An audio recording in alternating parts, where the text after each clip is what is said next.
Gin is a distilled alcoholic spirit. It's flavored primarily with juniper berries. In fact, the word gin is believed to come from jenever, the Dutch word for juniper. It's the base for many popular mixed drinks such as the martini, the Singapore sling, and of course, gin and tonic. This micro-distillery produces gin in small batches, using a slower distillation process. They don't add any sweeteners, artificial flavoring, or coloring. At this distillery, everything is done by hand, starting with the main ingredient, juniper berries. Then spices are added, dried angelica plant roots, coriander seeds,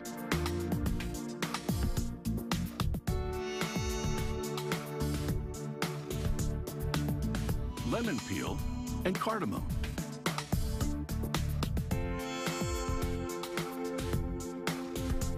All these ingredients go into a 90-gallon copper still. A spirit distilled from fermented grain is already in the still.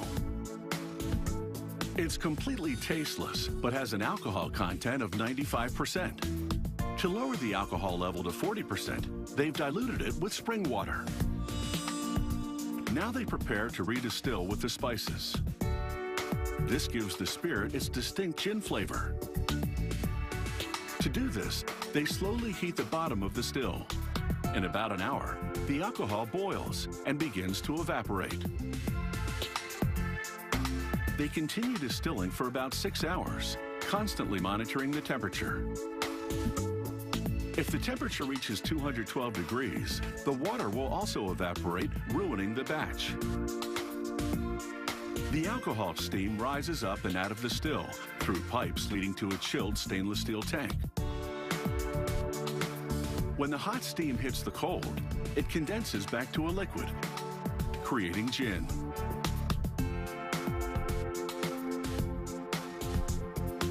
Throughout the distillation process, they take samples to measure the density and temperature. These readings reflect the current alcohol level. They adjust the distillation speed as required to produce a target alcohol level of 76%. Only the middle of each batch, known as the heart of the distillation, is collected. This particular distillery adds another step. They infuse the gin with raw parsnips. This gives it an earthy flavor and subtle floral aroma. They peel and slice the parsnips, place them in a tank, then pump in the gin. After a couple of days, they pump it through filters on the way to a storage tank.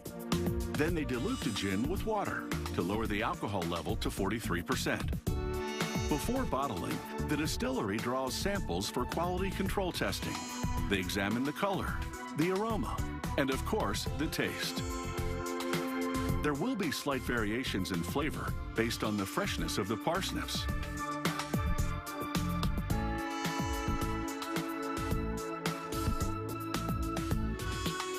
This micro-distillery has no automated bottling line. They fill the bottles by hand, only 6 at a time.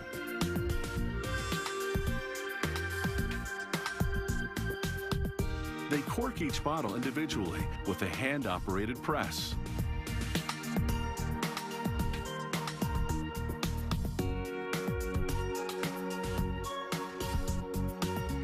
They apply a plastic sleeve, which they heat shrink tightly over the neck.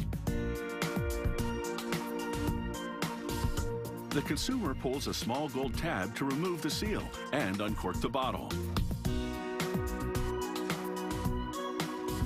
This hand-operated machine labels one bottle at a time.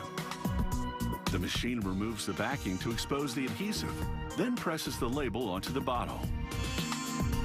This is a London Dry Gin, meaning it's made with the traditional ingredients and contains no added sweeteners or colorings. This distillation process is how gin was made before the age of large commercial distilleries.